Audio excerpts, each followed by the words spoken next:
Bueno, según los últimos datos proporcionados por AENA, desde el pasado sábado al menos se han cancelado cerca de 800 vuelos aquí en Canarias. Según la legislación, se trata de una cancelación por circunstancias extraordinarias. ¿Esto qué quiere decir? Pues significa que se debe a causas de fuerza mayor. Los supuestos en los que las compañías aéreas pueden ampararse para este tipo de cancelaciones son los siguientes que vamos a ver en el plasma. Cuando hay una inestabilidad política en el país de origen o destino, también riesgos para la seguridad, por ejemplo, por una amenaza terrorista, cuando hay también deficiencias inesperadas en la seguridad del vuelo, por ejemplo, cuando hay fallos informáticos en las torres de control, cuando hay huelga que afecta a los transportistas, aunque hay que destacar que una huelga de personal de la aerolínea no es una causa de fuerza mayor, sí lo es una huelga de controladores aéreos, y finalmente también son circunstancias extraordinarias las condiciones meteorológicas adversas, que es precisamente el caso que nos ocupa. Entre los pasajeros afectados surgen entonces muchas dudas, muchas preguntas. Si me cancelan el vuelo por el mal tiempo, ¿qué es lo que ha pasado? ¿Tengo derecho a una indemnización? ¿Tengo derecho a atención en el aeropuerto? ¿La compañía debe proporcionarme alojamiento y manutención? Pues todas esas cuestiones, todas esas dudas las vamos a resolver con Raúl Alonso, que es el portavoz de USE, la Unión de Consumidores de España. Raúl, ¿qué tal? Buenos días. Buenos días. Bueno, nos han cancelado el vuelo este fin de semana a causa de la borrasca. ¿Qué es lo primero que tengo que hacer como pasajero afectado? Lo primero que hay que hacer es presentar la reclamación a la compañía para precisamente o bien optar. Es una opción del consumidor, siempre hay que indicarlo, es una opción, no me lo puede imponer la compañía. O bien que me integren en el vuelo más próximo posible, o bien la devolución íntegra de lo que me ha costado el billete. Esa es la opción del consumidor y evidentemente hay que solicitarla. Es verdad que eso genera a veces los colapsos estos en las ventanillas, pero cuanto antes se haga es verdad que es mejor. Se puede hacer también a veces online, pero a veces online tienes la cuestión de luego probar cómo lo has hecho. Entonces conviene hacerlo cuanto antes.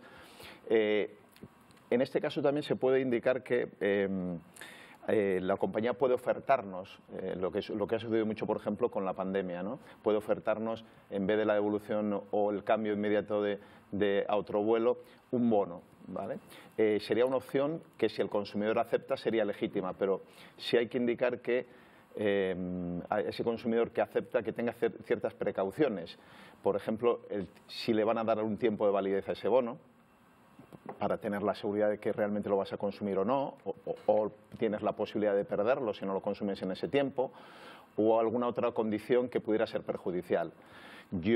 Mi consejo desde luego es, si no se va, porque hay vuelos que si no se hacen en la fecha ya no tienen sentido. Si es así, yo casi preferiría y aconsejaría la recuperación del dinero y luego el día que necesite pues lo vuelvo a comprar. Los bonos siempre corren ese riesgo porque suelen estar sometidos a determinadas condiciones que pueden ser gravosas para el consumidor. Raúl, nos estás dando muchas alternativas cuando nos cancelan el vuelo. Vamos por partes. Respecto a la reubicación, que nos coloquen en otro vuelo próximo. Hay pasajeros que, por ejemplo, tenían el vuelo inicial para este sábado o este domingo y los han reubicado el jueves, el viernes, incluso con los amigos gaditanos que hemos hablado el sábado. ¿Es legal que nos reubiquen tantos días después? ¿No hay un plazo para colocar a esos pasajeros? Que yo recuerde, en el reglamento, todo esto se regula en un reglamento europeo, que fue un gran avance además en la defensa de los usuarios de los aviones, pero que yo recuerde el reglamento no establece un plazo. Lo que dice es lo más inmediato posible. El problema es que eso, ¿quién lo controla? Puede haber picaresca por parte de las compañías, ¿no? Es verdad que podría estar sometido a la inspección de las autoridades administrativas, en este caso españolas, ¿no? Pero es verdad que es complicado. Desde el punto de vista del consumidor, ¿cómo sabe que realmente el primer vuelo que dispone plazas es el del sábado y no es el del jueves, o es el de dentro de 5 días y no de 3? Eso es difícil. Presuponemos y debemos pedir a las compañías, y por lógica parece razonable, que si hay plazas vacías en un vuelo cercano, se reubiquen, porque incluso para la compañía es interesante que los vuelos vayan llenos. Pero es verdad que es de difícil control por el propio consumidor. Pero la obligación sería en el vuelo cuanto más cercano posible a la fecha a la que se ha producido la cancelación. En cuanto a los bonos, es cierto que en muchas ocasiones las compañías aéreas ponen muchas dificultades cuando alguien quiere recuperar el dinero íntegramente y solo ofrecen los bonos o ponen muchas trabas para hacer esa solicitud de reembolso. Eso es ilegal. Absolutamente ilegal. El reglamento lo que establece es que a opción del consumidor, las dos opciones que da son fundamentalmente reubicación o devolución íntegra del dinero. ¿Qué sucede? Que es verdad que en una negociación entre partes, si el consumidor acepta de buena fe, lo que pasa es que eso ha dado esa picaresca, sobre todo durante la pandemia, en el que hubo tal volumen de cancelaciones, que es verdad que se puso incluso en riesgo la funcionalidad de algunas compañías. Se empezaron a ofrecer bonos, a dar bonos sin ninguna otra alternativa. Y eso, desde luego, es ilegal y el consumidor no tiene por qué aceptarlo. Y ahí sí hay una posibilidad de reclamación, evidentemente, e incluso puede haber sanciones por las autoridades administrativas por incumplimiento de la normativa europea. Si solicitamos el reembolso, ¿cuánto tiempo puede demorarse ese ingreso, esa devolución a nuestra cuenta? Con el reglamento en la mano serían 7 días. El plazo que tienen sería 7 días. A partir de 7 días, ¿qué sucede? Como siempre, la pelota acaba en el consumidor, en el sentido de que si no se produce en 7 días tendrás que hacer la reclamación y evidentemente podrías reclamar los intereses. Estamos hablando de cantidades en general muy pequeñas por esos intereses, depende también lo que se demore, claro. Al tratarse de una cancelación por circunstancia extraordinaria, descartamos que se pueda solicitar una indemnización económica. Absolutamente descartado. Y en el caso de que nos cancelan el vuelo, nos reubican para días posteriores, ese alojamiento, esa manutención en esos días siguientes hasta que podemos volar de nuevo, ¿quién tiene que hacerse cargo de esos gastos? Pues ahí hay una cierta polémica. En principio, el reglamento, que yo recuerde, no establece esa obligación por parte de las compañías porque las libera, las exonera por esa causa de fuerza mayor. Antes explicaba muy bien esas causas, que a veces son causas que no aparecen en el propio reglamento, pero que ha ido determinando la jurisprudencia del Tribunal Europeo, ¿no? Por ejemplo, el tema de las huelgas, que fue un tema muy recurrente durante una época, ¿no? Entonces, ¿qué sucede? Lo que está pasando es que cuando son vuelos, vamos a poner un ejemplo, un vuelo Madrid-Tenerife, Tenerife-Venezuela, por ejemplo, Caracas. Si cojo con la misma compañía, esa escala se integra como un solo vuelo, a efectos incluso de reclamación. Imaginamos que hay una cancelación y que incluso hubiera derecho a indemnización porque la cancelación son por causas que no son de causa de fuerza mayor. La indemnización sería por el conjunto del vuelo, por el número de kilómetros, por el tiempo de retraso, etc.